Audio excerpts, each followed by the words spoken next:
তুমি জেদি তাহলে তুমি সাধারণ না। কারণ এই পৃথিবীতে দুই ধরনের মানুষ আছে। একদল মানুষ পরিস্থিতির কাছে হেরে যায়, আর একদল মানুষ জেদ করে নিজের ভাগ্যটাই বদলে দেয়। কিন্তু সমস্যা হলো তুমি কোন দলে পড়ো। তুমি কি সেই মানুষ যে নিজের জেদের জন্য নিজের জীবনটা ধ্বংস করেছে, নাকি সেই মানুষ যে নিজের জেদ দিয়ে নিজের ভবিষ্যৎ গড়েছে? আজকের এই ভিডিওটা যদি তুমি শেষ পর্যন্ত দেখো, তাহলে হয়তো আজ তোমার জীবনের সবচেয়ে বড় সত্যটা বুঝতে পারবে। কারণ আজ তুমি নিজের ভেতরে সেই আসল তুমিকে দেখতে চলেছ।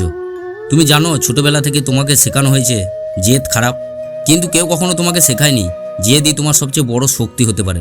যখন তুমি হাঁটতে শিখেছিলে তখন তুমি পড়ে গিয়েও বারবার উঠে দাঁড়িয়েছিলে, সেটাও জেদ ছিল। যখন তুমি কোনো কিছু পেতে চেয়েছিলে আর না পাওয়ার পর্যন্ত থামোনি, সেটাও জেদ ছিল। তাহলে আজ কেন সেই জেদই তোমাকে পিছনে টানছে? কারণ তুমি তোমার জেদকে ভুল জায়গায় ব্যবহার করছো। তুমি মানুষের সাথে জেদ করছো, নিজের ভাগ্যের সাথে না। তুমি অনেক সময় ভাবো ঠিক আছে, কিন্তু কখনো কি নিজে প্রশ্ন করেছো আমি কি সত্যি ঠিক? তুমি শুধু নিজের দিকটা দেখো, নিজের কষ্টটা বোঝো, কিন্তু অন্যের জায়গায় নিজেকে বসিয়ে দেখার চেষ্টা করো না। এই জায়গাটাতেই তুমি হেরে যাচ্ছ।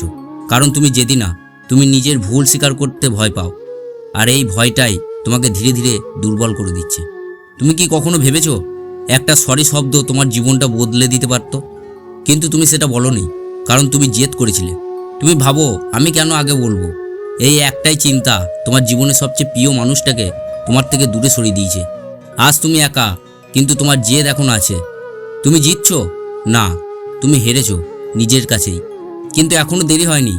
তুমি চাইলে আজ থেকেই তোমার জেদকে নতুনভাবে ব্যবহার করতে পারো। আজ থেকে তুমি মানুষের সাথে জেদ করা বন্ধ করো। তুমি নিজের স্বপ্নের সাথে জেদ করো। তুমি নিজের ব্যর্থতার সাথে লড়াই করো। যখন সবাই বলবে তুমি পারবে না, তখন তুমি চুপচাপ নিজের কাজটা করে যাও। কথা দিয়ে না, কাজ দিয়ে প্রমাণ করো। কারণ সত্যিকারের জেদ কখনো চিৎকার করে না, সেটা নীরবে ইতিহাস তৈরি করে। আজ থেকে তুমি নিজের জন্য 3টে নিয়ম তৈরি করো। প্রথম নিয়ম, আমি ছোট ছোট বিষয়ে জেদ করব না। দ্বিতীয় নিয়ম, আমি নিজের ভুল বুঝলে সেটা ঠিক করব। তৃতীয় নিয়ম, আমি আমার স্বপ্নের সাথে কখনো কম্প্রোমাইজ করব না। এই 3টে জিনিস যদি তুমি মেনে চলতে পারো, তাহলে তোমার জেদই তোমাকে এমন একটা জায়গায় নিয়ে যাবে যেখানে তুমি একদিন নিজের জন্য গর্ব অনুভব করবে। ধরো তুমি জীবনে অনেকবার ফেল করেছো, মানুষ তোমাকে নিয়ে হাসাহাসি করেছে, তোমার পরিবারও হয়তো বিশ্বাস হারিয়ে ফেলেছে। এই সময় তুমি কি করবে? হার মেনে নেবে, নাকি জেদ করবে আমি পারবো? এই একটাই সিদ্ধান্ত তোমার পুরো জীবন বদলে দিতে পারে। কারণ যে মানুষ বারবার হেরে গিয়েও উঠে দাঁড়ায়, তাকে হারানো ক্ষমতা এই পৃথিবীতে কারোর নাই। তুমি জানো তোমার ভেতরে যে জেদ আছে সেটা একটা আগুনের মতো। এই আগুন দিয়ে তুমি চাইলে নিজের পথ আলোকিত করতে পারো, আবার চাইলে নিজের জীবনটা পুড়িয়ে ফেলতে পারো। সব কিছু নির্ভর করছে তুমি কিভাবে সেটা ব্যবহার করছো। তাই আজই একটা সিদ্ধান্ত নাও, তুমি কি নিজের জেদের দাস হয়ে থাকবে, নাকি নিজের জেদকেই নিজের সবচেয়ে বড় শত্রু বানাবে? সিদ্ধান্ত তোমার। যদি তুমি সত্যি মনে করো তুমি নিজের জীবনটা বদলাতে চাও, তাহলে এখন এই ভিডিওটা লাইক করো, কমেন্টে লিখে ফেলো আমি পারবো।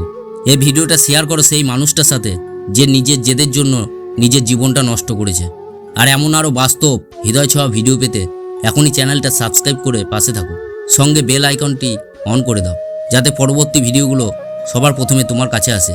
কারণ তুমি সাধারণ না, তুমি জেদি, আর এই জেদই একদিন তোমাকে অসাধারণ বানাবে।